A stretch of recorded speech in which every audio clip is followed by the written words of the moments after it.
Olá! No programa Entre Linhas de hoje, o assunto é Covid-19, indenização a profissionais de saúde. E quem vai falar sobre esse assunto hoje é a doutora Ingrid Brandes, advogada atuante na área trabalhista e previdenciária, que vai tirar todas as nossas dúvidas. Então, fiquem ligadinhos aqui no vídeo.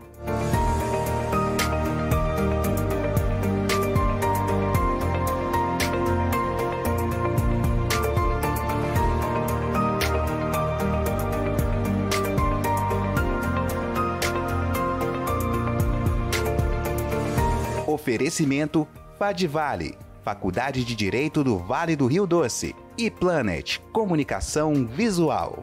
Olá, doutora Ingrid, seja bem-vinda ao programa Entre Linhas. Muito obrigada, é um prazer estar aqui, Amanda, para esclarecer dúvidas tão importantes. Sim, nós vamos falar sobre um assunto que está sendo, assim, pauta de discussões, de muitas dúvidas para os profissionais da saúde, que são aí guerreiros, que têm trabalhado muito aí nesse tempo de Covid, nesse tempo de pandemia, que são pessoas que estão na luta mesmo, né? Na batalha aí contra um vírus, contra algo invisível, inimigo invisível. E nós vamos falar sobre uma compensação financeira que vai ser disponibilizado, não sei, você vai me informar aqui tudo sobre, porque eu também quero saber, tenho muitos amigos da área da saúde, e eu vou começar te fazendo uma pergunta, doutora, do que se trata essa lei? A lei 14.128? Exatamente. De 2021. O que dispõe essa lei? Explica um pouquinho mais pra gente.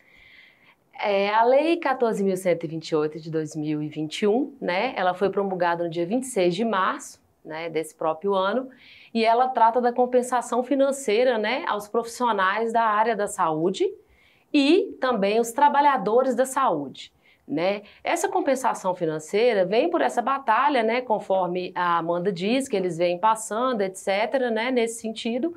E de início é preciso já deixar claro que a lei abarca aí os trabalhadores da saúde e os profissionais da saúde. É diferente uma coisa da outra? Sim. Né? Nós temos médicos, enfermeiros, nutricionistas, fisioterapeutas, todos com seus respectivos conselhos de classe de saúde. Mas as copeiras, né, os coveiros, inclusive, os setores administrativos também estão contemplados nessa lei. Né? Então, essa lei trata dessa compensação financeira a todos esses profissionais de saúde e trabalhadores da área da saúde, aí, enquanto persistir o SPIN-COFID, né, que é o período de calamidade pública aí mesmo, de interesse nacional, né, da saúde, decretado dia 3 de fevereiro de 2020. E para quem seria destinada essa compensação financeira? Quem que pode requerer essa compensação? Então, essa compensação financeira, né, ela é destinada aos trabalhadores da saúde ou profissionais da saúde que se encontrarem incapacitados permanentemente, né, por causa aí da Covid-19, nesse período do SPIN-COFID, que eu narrei. Incapacitado permanentemente vai receber aí uma indenização, né, uma compensação financeira para a qual não irá incidir contribuição previdenciária, né, e nem aí a Receita Federal, né, nem o IRF. Por quê? Porque é uma indenização, uma compensação financeira, né? Não é nada aí relacionado a dívidas, né? Questões nesse sentido. E esses profissionais incapacitados vão receber aí esses 50 mil, né? Permanentemente nessa incapacidade. Se eles vierem a falecer em decorrência do Covid, e tem que ser nesse período do SPIN-COVID, né, onde foi decretado essa calamidade pública aí de interesse nacional de saúde. Se eles vierem a falecer, os dependentes dele, né, terão que receber cônjuges, né, filhos deficientes, e os filhos também, até os filhos menores de 18 anos, né, já é preciso deixar claro isso. E aí tem uma diferença para isso. Os filhos menores de 18 anos, eles recebem o valor de R$10 mil até que eles completem 21 anos. E essa idade de 21 passa para 24 anos, a casa esteja aí fazendo um curso técnico, profissional ou uma faculdade, né? Então, seria destinada a essas pessoas, né, a incapacidade permanente quando a vida existe, o próprio profissional de saúde ou trabalhador, e quando ele falece aos seus dependentes. Se alguém tiver curiosidade de ler todos os dependentes, está no artigo 16 da Lei 8.213 de 1991. Vi que você falou aí a respeito de, né, se acontecer da morte. Se a pessoa morreu em decorrência do Covid antes dessa lei, vai valer retroativo? A pessoa vai poder entrar? Como é que é? Porque teve muitos casos, né? Excelente pergunta, Amanda. Uma coisa importante nessa lei, foi muito importante a Amanda fazer essa pergunta nesse sentido, é que ela vai abarcar essas pessoas, tanto antes quanto depois, né, que vierem a falecer, aí seus dependentes recebem, ou o próprio trabalhador que ficar incapacitado em relação aí ao Covid-19. Né? A lei ela não diz que tem que ser só após ou tem que ser só antes, aí. Inclusive ela diz o contrário, ela diz que isso não importa realmente. Bacana, tenho certeza que vão ser muitas pessoas aí que vão fazer a utilização dessa compensação financeira, né? Agora, em relação ao beneficiário do INSS, ele pode receber essa compensação financeira? Porque uma coisa é essa compensação e a outra é o beneficiário do INSS, que são duas coisas totalmente diferentes, não é isso? Isso, Amanda. O beneficiário do INSS, tanto pensão por morte, que seria no caso dos dependentes, né?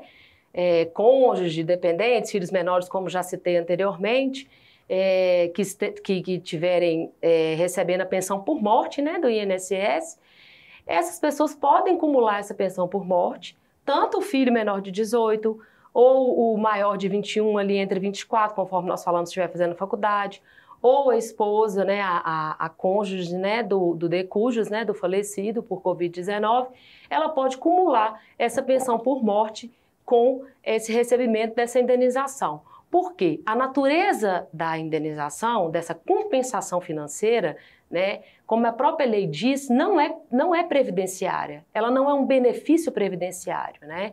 Ela é realmente uma compensação de danos, né, para ser realizada teoricamente de forma administrativa, né? E os benefícios do INSS podem ser acumulados normalmente com essa indenização de todas as formas que eu disse aí anteriormente. Sim. Agora, uma coisa que eu não sei, né? Você às vezes vai poder nos explicar melhor. Quem que vai fazer esse pagamento dessa compensação financeira? Porque já está estabelecido, assim, como que vai ser feito esse recebimento? Na verdade, até hoje, mais, né, cedo, quando eu vim dar essa colaboração aqui com a Amanda, eu fiz a pesquisa para saber se já existia, né? Porque a própria lei, ela fala que será criado um órgão para fazer os pagamentos, receber os requerimentos desse pedido de compensação. Então, isso nos leva a crer que será uma questão administrativa, que não será necessária judicialização, né, ajuizar ações para poder receber essa compensação financeira, isso inicialmente, certo? E mediante um regulamento que seria criado esse órgão. Esse regulamento ainda não existe. Então, essa lei padece de regulamentação e ainda não tem como colocar em prática, porque nós não sabemos para onde requerer, a quem requerer. Então, nós temos que aguardar esse regulamento. O que ocorre é que, com o passar do tempo, a gente acredita que essa regulamentação vai vir por meio de decreto presidencial, né? Porque é a maneira mais correta de fazer nesse tipo de lei aí. É o que nós entendemos dessa forma, né? Porém, se demorar muito, diante da situação que nós temos vivido, vai sim acontecer diversos processos judiciais, os quais devem ser ajuizados na Justiça Federal contra a União, certo? Que a União é a fonte pagadora, eu não sei se nós falamos no início, creio que não, quando eu fiz a qualificação, a especificação da lei, a União vai ser a fonte pagadora. Então, aos empresários, aos donos de hospitais, que não se preocupem realmente com isso, porque a fonte pagadora será a União. Esse benefício, isso é importante falar, Amanda, eu te peço licença para isso, sim, porque esse benefício, ele será pago mediante perícia técnica realizada por perito médico federal. Nós, advogados, entendemos que perito médico federal é o perito médico do INSS, mas a lei não deixa claro. Como ela vai criar um órgão, ela também pode recrutar alguns médicos peritos federais ali específicos daquele órgão. Então, nós não podemos afirmar o que não está em lei. Mas nós julgamos, teoricamente, aí, que seriam os próprios médicos do INSS. Então, tem que ser apresentado um laudo, né, da Covid, daquele período de tempo do SPIN Covid, né, da calamidade pública de interesse nacional, de urgência, que foi, né, em fevereiro de 2020, 3 de fevereiro. E, diante disso, ou um laudo do médico dizendo teve Covid, todos os sintomas, né? Apresentar isso, o perito médico federal vai fazer a perícia e aí sim pode ser requerido o benefício, daquela maneira que nós falamos. Outra coisa importante também a falar é que não importa se o profissional de saúde ou trabalhador de saúde, os quais nós já diferenciamos anteriormente, né, para vocês entenderem que trata-se de tudo, inclusive do coveiro, da copeira, é importante frisar, não fala na lei se é de hospital público ou hospital particular, certo? Aos profissionais de saúde é muito importante essa informação. Muito mesmo. Eu acredito que, como a lei não fala, a lei deixa claro no sentido de que é todo e qualquer hospital, inclusive clínicas e laboratórios, tá, que fazem exames, né, de testagem para Covid. Eu não havia falado sobre essa parte. Olha. Inclusive, existe uma outra situação também que eu lembrei aqui agora, que é um exemplo bom para citar. Como essa lei é generalista e ela não vai atender só tanto essa área de saúde de forma fechada, é que os agentes que olham as questões de endemia, o que é endemia? Existe no bairro tal, naquela região, em Governador Valadares ou em Valadares todo, nós estamos tendo chikungunya, dengue, aumentou bastante. Esse pessoal trabalha na prefeitura e faz o controle de endemias. No período da Covid, inclusive, eles terão direito a essa compensação financeira se ficarem incapacitados permanentemente e os seus dependentes, cônjuge, nesse sentido aí. Muito bacana mesmo, essas informações que eu tenho certeza que está ajudando, abrindo a mente de muita gente, né? Tem gente que já está nessa expectativa para poder receber essa compensação financeira. Estamos passando por um momento aí de uma crise financeira também, né? Juntou a crise na saúde com a crise financeira, que eu tenho certeza que vai ajudar de alguma forma, né, essa compensação financeira. No bate-papo, né, coloquei a caixinha de perguntas no Instagram e essas foram até algumas perguntas que a gente selecionou aqui, as principais perguntas você já até respondeu, né, que quem que pode receber, quem que vai pagar, se o beneficiário do INSS ele pode receber também essa compensação financeira, mas teve uma pergunta até da Tatiana Sobreiro, um grande abraço para você, Tati, que perguntou o seguinte: hoje saiu decisão de indenização e o juiz considerou Covid acidente de trabalho. Fale mais sobre. Eu achei a pergunta dela assim, que saiu um pouco do assunto, mas que eu acho que está dentro aí do Covid, né? Isso. Fale um pouquinho sobre esse assunto. O que você tem de informação? Porque é uma novidade para todo mundo, né? Amanda, é uma novidade, né? Eu tive acesso a essa sentença hoje cedo, eu li a sentença do juiz de Minas Gerais, né, TRT3, essa sentença ainda é passível de ir para o TRT, né, para poder fazer recurso ordinário pela empresa. Era um motorista de caminhão, né, em maio de 2020 ele contraiu Covid e faleceu. Ele disse que era, né, ele considerou como acidente de trabalho e mandou a empresa indenizar em R$200 mil esse empregado. Na verdade, empregado, a família dele, né? A filha e a esposa, salvo o melhor juízo, dependente e cônjuge, né? Que está viva aí. O acidente de trabalho é uma questão questionável na justiça do trabalho. Tem um precedente, né? Tem uma questão do STF, eu peguei hoje cedo isso, então não estou ainda apurada com essa com essa decisão desse juiz. Eu entendo um pouco temerosa, porque tem que ser analisada aí a questão, uma responsabilidade objetiva, eu acredito que não teria, seria uma questão mais subjetiva. O acidente de trabalho, ele precisa ter nexo de causalidade, ele precisa ter comprovação aí de que realmente foi a Covid, né? E isso ainda está sendo bem discutido, né? Vamos ver aí como é que os tribunais vão entender sobre isso.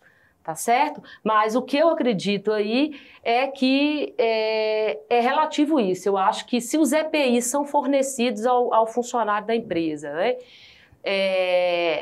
ela não tem que indenizá-lo, né, não tem que ser considerado acidente de trabalho, porque ela fez a parte dela nesse sentido aí. Sim. Tá certo? Então, é um assunto que foge um pouco do nosso tema de hoje, uma decisão muito recente, que trata-se de uma sentença, que é uma decisão de primeira instância, que com certeza será levada ao tribunal e talvez ao TST para uma confirmação de entendimento mais adiante. Correto? Sim, vamos aguardar, então, novas informações que virão, né? Doutora, muito obrigada, né, por disponibilizar de um tempo para estar aqui esclarecendo a respeito dessa indenização profissionais da saúde, né, no âmbito da Covid-19, que é uma situação que nós estamos vivendo, e eu tenho certeza que muitos profissionais dessa área estavam meio perdidos, querendo saber mais informações sobre o assunto, né? Foi muito esclarecedora a nossa entrevista aqui. Muito obrigada mesmo, viu?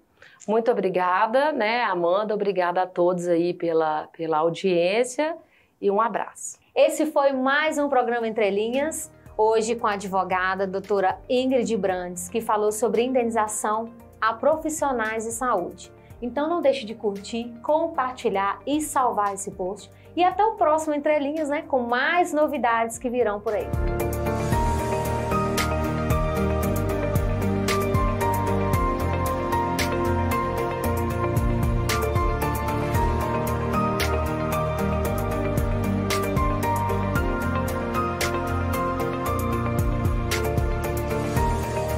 Oferecimento Fadivale, Faculdade de Direito do Vale do Rio Doce, e Planet, Comunicação Visual.